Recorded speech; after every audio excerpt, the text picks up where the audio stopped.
विद्यार्थी मित्रांनो, आज आपण बातमी लेखन कसं केलं जाते ते बघू. आजचं युग हे माहितीचं युग आहे. तंत्रज्ञान, प्रसारमाध्यमे यांच्यामुळे जग खरीच जवळ आले आहे.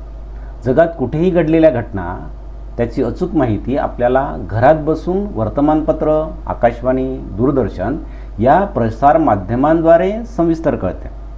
रोजच्या जीवनातील अगदी जलवाहिनी नादुरुस्त झाल्यामुळे उद्या शहराचा पाणी पुरवठा बंद राहील यासारख्या आपल्या दैनंदिन जीवनाशी संबंधित बातम्यांपासून भारताकडून क्षेपणास्त्राची चाचणी यशस्वी अशा राष्ट्रीय स्तरावरील महत्त्वाच्या बातम्यांपर्यंत सर्व बातम्या आपल्याला कळतात.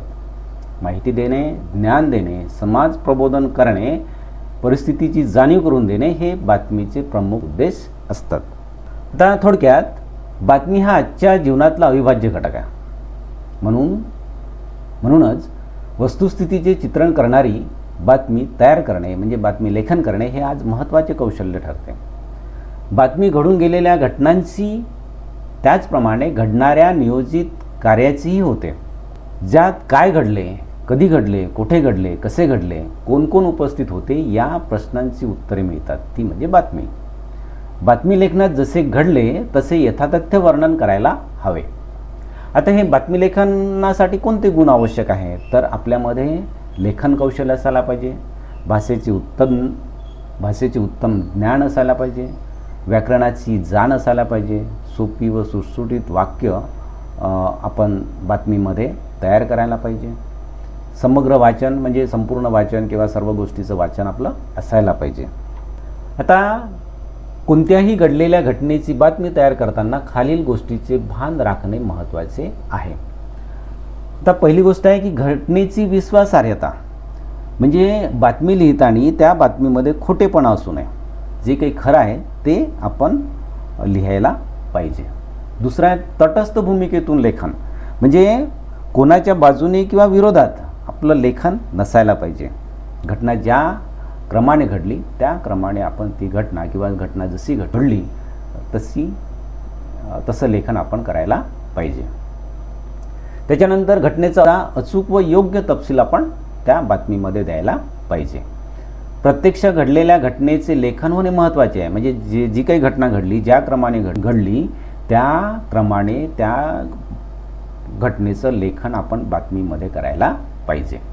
त्याच्यानंतर पाचवी गोष्ट आहे की स्वतःच्या मनाची कोणतीही बाब त्यात समाविष्ट करू नये. मला असं वाटलं किंवा असं व्हायला पाहिजे होतं, अशा प्रकारचे जे काही स्वतःच्या मनातले जे काही विचार आहे ते विचार त्या बातमीमध्ये समाविष्ट करू नये. त्याच्यानंतर बातमी तयार करण्याचे निकष महत्त्वाचं काय, पहिला जो निकष आहे कोणता, शीर्षक. म्हणजे बातमीचा मथळा हा संपूर्ण बातमीचा किंवा घटनेचा आरसा असतो. त्याच्यामुळे योग्य असं शीर्षक आपण त्या बातमीला द्यायला पाहिजे. त्याच्यानंतर दुसरी गोष्ट असते की दिनांक, म्हणजे ती घटना कोणत्या दिवशी घडली, कोणत्या ठिकाणी, स्थळ, कालावधी, संबंधित व्यक्ती याचा उल्लेख असायला पाहिजे. म्हणजे दिनांक आणि स्थळाचा, आणि कोणाकडून ती बातमी आली, म्हणजे वार्ताहराकडून, प्रतिनिधीकडून, तर अशा प्रकारचा उल्लेख त्याच्यामध्ये असायला पाहिजे. आता घटना घडून गेल्यानंतर बातमी लेखन होत असल्यामुळे बातमी नेहमी भूतकाळातच असली पाहिजे. म्हणजे त्या बातमीमध्ये जी काही आपण वाक्य लिहू ते सगळे वाक्य कशामध्ये असायला पाहिजे, भूतकाळामध्ये. कारण ती जी बातमी आपण लिहितो ती बातमी घडलेल्या कार्यक्रमाविषयी किंवा घडलेल्या गोष्टीविषयी लिहितो, आणि त्याच्यामुळे आपण बातमी लेखन करताना ते भूतकाळात लिहायला पाहिजे. जनसूप वाढेल किंवा कुणाच्या भावना दुखावल्या जातील अशी वाक्य, शब्द बातमीत नसावेत असा संकेत आहे. म्हणजे लोकांचा संताप वाढेल, लोकांमध्ये खळबळ माजेल, कुणाच्या भावना दुखावल्या जातील अशा प्रकारचे वाक्य आपल्या बातमीमध्ये नसायला पाहिजे.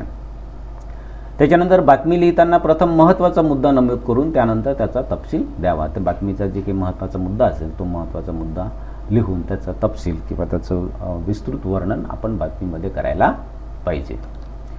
आता ह्या बातम्या कुठल्या असतात, बातमीचे क्षेत्र कोणते, तर सांस्कृतिक, क्रीडा, राजकीय, शालेय किंवा शैक्षणिक, सामाजिक, वाङ्मयीन, वैद्यकीय, वैज्ञानिक, दैनंदिन घटना या घटकांच्या संदर्भात घडलेल्या घटनांच्या बातम्या तयार होताना आपल्याला दिसतात. तर अशा प्रकारच्या बातम्या आपण वर्तमानपत्रातून वाचतो. वर्तमानपत्र जर आपण नेहमी वाचत राहिलं तर आपल्याला बातमी लिहिणं काही कठीण होणार नाही. आता या बातमीवर कशा प्रकारच्या कृती विचारल्या जातात, तर पहिल्या दिलेल्या घटनेवर बातमी तयार करणे. आता जी काही घटना दिली असेल त्या घटनेवर आपल्याला बातमी तयार करता यायला पाहिजे. दुसरा आहे दिलेल्या सूचक शब्दावरून बातमी तयार करणे. म्हणजे जसं एखादा सूचक शब्द तुम्हाला असे दिले आहे की राज्यस्तरीय क्रीडा महोत्सव, 25 क्रीडा प्रकार, युवा खेळाडू, प्रशिक्षक, भरघोस प्रतिसाद, अशा प्रकारचे जर शब्द दिले असेल तर त्या अशा प्रकारच्या शब्दावरून तुम्हाला बातमी तयार करता यायला पाहिजे. कार्यक्रमाची बातमी तयार करणे म्हणजे आपल्या शाळेमध्ये नेहमी कार्यक्रम होतात. 15 ऑगस्ट आहे, 26 जानेवारी आहे, शिक्षक दिवस आहे, मराठी दिन आहे, हिंदी दिन आहे, विज्ञान दिवस आहे. तर अशा जे काही कार्यक्रम होतात त्या कार्यक्रमाची बातमी आपल्याला तयार करता यायला पाहिजे. त्याच्यानंतर या ठिकाणी नमुना दिलेला आहे. खालील विषयावर बातमी तयार करा. मराठी भाषा संवर्धन पंधरवाडा या उपक्रमात शहरातील सर्व शाळांकडून उत्तम प्रतिसाद. आता या ठिकाणी पहा याची बातमी कशी तयार केली आहे. लोकजागृती वर्तमानपत्राचं नाव आहे, दिनांक आहे 16 जानेवारी आणि ही बातमी कोणाकडून आली आहे, आमच्या वार्ताहराकडून. आता या ठिकाणी शीर्षक दिलं आहे मराठी भाषा संवर्धन पंधरवाडा उपक्रमास उदंड प्रतिसाद आणि त्याच्यानंतर त्याची सविस्तर बातमी तयार केलेली आहे. तर अशा प्रकारची ही तुमच्या पुस्तकामध्ये वाचा, म्हणजे तुम्हाला बातमी कशी तयार केली जाते हे कळेल. त्याच्यानंतर दुसरा आहे खालील शीर्षकावरून बातमी तयार करा. शाळेचा शताब्दी वर्ष सांगता समारंभ माननीय शिक्षण मंत्री यांच्या उपस्थितीत संपन्न. तर या ठिकाणी लोकनिर्माण पेपरचं नाव दिलेलं आहे. त्याच्यानंतर अभिनव शताब्दी वर्ष सांगता समारोह असं शीर्षक दिलं आहे.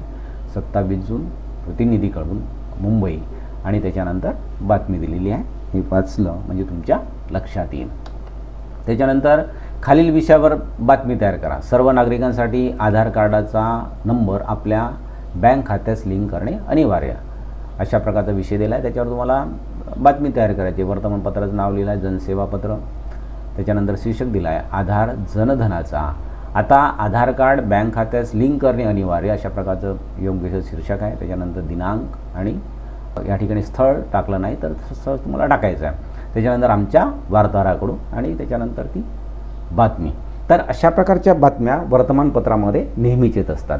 तर ह्या बातम्या जर आपण वाचत राहिलं तर आपल्याला बातमी लेखन करणं काही अवघड जाणार नाही. म्हणून नेहमी वर्तमानपत्र वाचत राहा. बातमी कशी तयार केली जाते, कशी लिहिली जाते ते बारकाईने पहा, म्हणजे तुम्हाला बातमी लिहिणं कठीण वाटणार नाही आणि सहज याच्यावरचे जे काही 5 मार्क आहेत ते तुम्हाला सहज मिळवता येईल. त्याच्यानंतर दुसरा जो घटक आहे कथालेखन. कथा ऐकणे व सांगणे हा आबालवृद्धांच्या आनंदाचा विषय आहे. म्हणजे आपल्या घरामध्ये जे काही म्हातारे लोक असतात किंवा वृद्ध लोक असतात यांना कथा सांगणे किंवा ऐकणे त्यांच्या आनंदाचा विषय असतो आणि आपण त्यांच्याकडनं नेहमी कथा गोष्टी ऐकत असतो. आपल्यालाही त्याच्यामध्ये आनंद येत असतो. तर कथा हा आनंद घेण्याचा तसा भाग आहे. कथालेखन हा असा विषय आहे की आपल्या कल्पनाशक्ती, नवनिर्मिती आणि सृजनशीलतेला वाव देणारा आहे. कथ्यते इति कथा म्हणजे सांगितली जाते ती कथा. कथाबीज हा कथेचा प्राण असतो. कथा ही आपल्या कल्पनेने, विचाराने, सृजनशीलतेने रचली जाते. ती पूर्णतः काल्पनिक किंवा सत्य घटनेवर आधारित असूनही कथेच्या रूपात मांडली जाऊ शकते. कथेतून आनंद मिळतो. त्याप्रमाणे कथा विचारप्रवर्तकही असतात. कथेतून आनंदाबरोबर विचारांनाही दिशा मिळते. म्हणजे कथेमधून आनंद तर मिळतो, सोबत आपल्याला त्यामधले जे काही विचार आहे विचारांना पण दिशा मिळते. कथा बीजाच्या विषयाला पात्र, घटना, तर्कसंगत विचार यांनी फुलवणे हे लेखन कौशल्य आहे.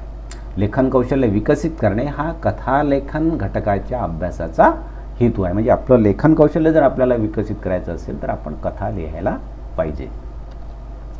आता हे उत्तम कथालेखन जर आपल्याला करायचं असेल तर कोणत्या गोष्टी लक्षात ठेवायला पाहिजे, तर पहिला आहे कथेला योग्य शीर्षक. म्हणजे आपण जी काही कथा लिहू किंवा लिहायची आहे त्या कथेला योग्य असं शीर्षक द्यायला पाहिजे. म्हणजे शीर्षक असा पाहिजे की त्या शीर्षकावरून कथेच्या विषयाची म्हणजे कथाबीजाची कल्पना यायला पाहिजे. म्हणजे आपण जे काही जो कोणता शीर्षक देऊ त्या शीर्षकावरून त्या कथेमध्ये काय सांगितलं आहे त्या कथेची कल्पना त्या शीर्षकावरून यायला पाहिजे. त्याच्यानंतर तिसरा आहे शीर्षक म्हणून सुविचार मन असावी असं बंधन नाही. कथा भूतकाळात लिहावी, घडलेली असते आणि घडलेली असल्यामुळे ती कथा आपण भूतकाळात लिहायला पाहिजे. पाचवा आहे, लेखनातील घटना प्रसंगानुसार काळाचे योग्य भान राखणे महत्त्वाचे आहे. जे काही लेखनामध्ये जी काही घटना आहे, जे काही प्रसंग आहे, त्या प्रसंगानुसार काळाचं योग्य भान राखलं पाहिजे. कथेला भाषा, घटनांचा ओघ, कालानुक्रम असणे आवश्यक आहे. म्हणजे कथेमधली जी भाषा आहे त्या विषयाला अनुसरून असायला पाहिजे, अलंकारिक भाषा असायला पाहिजे, योग्य विरामचिन्हाचा वापर करायला पाहिजे, वाक्यप्रचार किंवा म्हणीचा उपयोग करून ती कथा आपण लिहायला पाहिजे. कथाबीजाला अनुसरून पात्र, त्यांचे संवाद, पात्रानुसार योग्य ती भाषा असायला पाहिजे. कथेत प्रसंगानुसार वातावरण निर्मिती करायला पाहिजे. म्हणजे जी काही आपण कथा लिहू, जो काही प्रसंग उभा करू, तो प्रसंग आपल्या लेखनातून निर्माण व्हायला पाहिजे. त्याच्यानंतर कथालेखन मूल्यमापनाच्या नियोजित कृती. आता हे कथालेखन जे आहे, कशा प्रकारे तुम्हाला कथालेखन विचारले जाऊ शकते, तर कथाबीजावरून कथालेखन. आता कथाबीज म्हणजे काय, कथेचा विषय, म्हणजे जसा विज्ञान कथा आहे, बोधकथा आहे, रूपक कथा आहे, विनोदी कथा आहे, शौर्य कथा आहे. तर हे जे काही कथेचे विषय आहे, तर जो काही विषय दिला असेल त्या विषयानुसार आपल्याला कथालेखन करता यायला पाहिजे. शीर्षकावरून कथालेखन, एखादं शीर्षक दिलं असेल त्याच्यावरून तुम्हाला कथालेखन करायचं आहे. किंवा तिसरा आहे, दिलेल्या शब्दावरून कथालेखन करायचं आहे. जे काही शब्द दिलेले असतात त्या शब्दावरून आपल्याला कथालेखन करता यायला पाहिजे. चौथा घटक हा महत्त्वाचा आहे, अपूर्ण कथा पूर्ण करणे. याच्यामध्ये दोन प्रकार आहेत. कथेचा पूर्वार्ध देऊन उत्तरार्ध लिहिणे. म्हणजे कथेचा पूर्वार्ध म्हणजे काय, प्रारंभ दिला असेल तर तुम्हाला शेवट करायचा आहे. दुसरा आहे उत्तरार्ध देऊन पूर्वार्ध लिहिणे. म्हणजे समजा तुम्हाला शेवट दिला आहे तर तुम्हाला प्रारंभ करायचा आहे. तर याच्यामध्ये काय करायचं आहे की समजा तुम्हाला पूर्वार्ध दिला असेल तर कृतीपत्रिकेमध्ये पूर्वार्ध लिहायची गरज नाही, डॅश डॅश देऊन त्याच्यानंतर आपला उत्तरार्ध लिहायचा आहे. किंवा उत्तरार्ध दिला असेल तर पूर्वार्ध लिहिल्यानंतर शेवटी डॅश डॅश देऊन आपली ती कथा संपवायची आहे. किंवा कृतीपत्रिकेमध्ये जे काही उत्तरार्ध किंवा पूर्वार्ध दिलेला असेल त्याच्यातलं काही लिहायचं नाही. जे काही आपण पूर्वार्ध समजा दिला असेल तर जे काही आपल्याला उत्तरार्ध लिहायचं आहे तोच लिहायचा आहे. म्हणजे त्या कृतीपत्रिकेमधला पूर्वार्ध लिहायची गरज नाही. ठीक आहे, तुमचं उत्तर फक्त त्याच्यामध्ये असायला पाहिजे. त्याच्यानंतर पाचवा प्रकार आहे मुद्द्यावरून कथालेखन. आता जे काही मुद्दे दिले असेल त्या मुद्द्यावरून तुम्हाला कथालेखन करता यायला पाहिजे. आता या ठिकाणी पहा, दिलेल्या कथेची सुरुवात वाचा व त्या आधारे पुढील कथा पूर्ण करा. आता या ठिकाणी कसं आहे, पूर्वार्ध दिलेला आहे. आता तुम्हाला काय लिहायचं आहे, उत्तरार्ध. तर उत्तरपत्रिकेमध्ये पूर्वार्ध लिहायची गरज नाही. सुरुवातीला डॅश द्यायचं. डॅशचा अर्थ काय होते की याच्या आधी पूर्वार्ध आहे आणि त्याच्यानंतर तुम्ही काय लिहित आहे, उत्तरार्ध. तर आपला उत्तरार्ध लिहून ती कथा काय करायची, पूर्ण करायची आहे. तर कथेमध्ये महत्त्वाचं लक्षात काय की जो काही प्रारंभ कसा केलेला आहे, त्याचा मध्य काय आणि शेवट काय, ह्या तीन गोष्टी, प्रारंभ, मध्य आणि शेवट, या तीन गोष्टीकडे लक्ष देऊन आपली ती कथा पूर्ण करायची आहे. विद्यार्थी मित्रांनो, अशा प्रकारे बातमी व कथालेखन करायचं आहे. जाहिरात, बातमी व कथालेखन या तीनपैकी 2 घटकावर तुम्हाला कृती सोडवायची आहे. तर म्हणजे दोन्ही घटकाला 5-5 मार्क आहे. म्हणजे 10 मार्काचा हा प्रश्न आहे. 10 मार्क मिळवणं काही कठीण नाही. याचा सराव तुम्ही जर चांगल्या प्रकारे केला तर 10 मार्क तुम्ही आरामशीर मिळवू शकता. सराव करा. धन्यवाद.